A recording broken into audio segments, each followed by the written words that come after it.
Clayton Kershaw.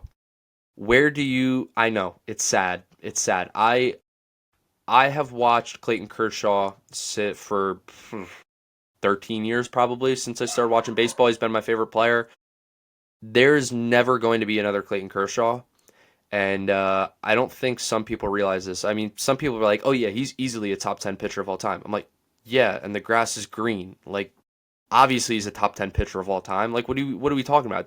That's like that to me. That's like saying like, "Oh yeah, Tom Brady, he was so good. He's probably a top 10 quarterback of all time."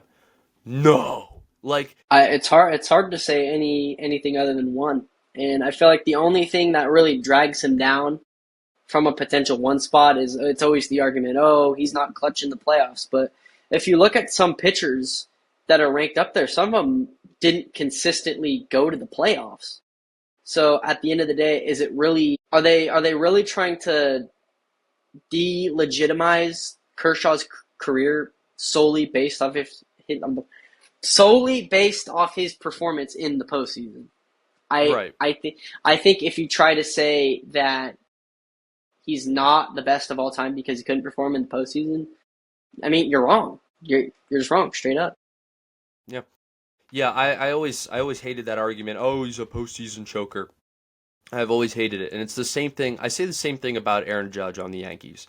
Everyone gives him a hard time. He's such a great player, and then people say he disappears in the playoffs.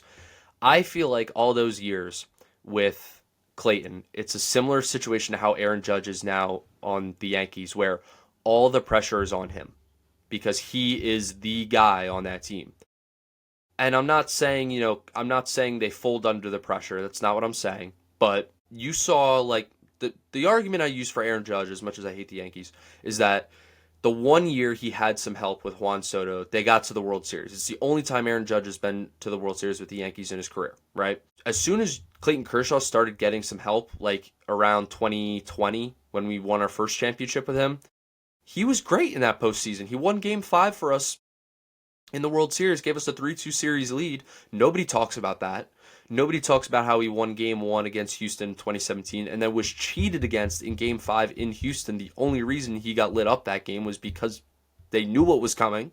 So it's pretty easy to, yeah, it's pretty easy to know what's coming, especially when Kershaw's fastball and his curveball are about, 16 miles an hour difference. So it's easy to time that up when you know what's coming. So nobody, gives him any, excuses for that. But then you got a guy like Justin Verlander, who's another future Hall of Fame pitcher. He was 0-6 in the World Series to start his career in his first 6 World Series starts. 0-6. Nobody talked about it. If that was Kershaw, oh my gosh, people would be tearing him apart. People Yeah, would, I mean, I still, like, up until a few years ago, I had people being like, yeah, Kershaw's probably a Hall of Famer. Probably. Probably. What do you mean probably? They think they're being probably. like generous. They think they're being like generous, saying like, yeah, he's probably a Hall of Famer. That's not being generous. It's the greatest pitcher of all time. He has the lowest ERA ever in the modern era. That's ridiculous.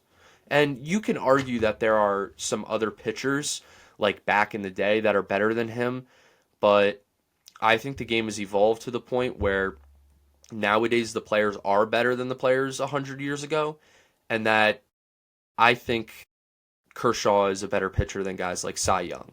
You know, would you agree with that?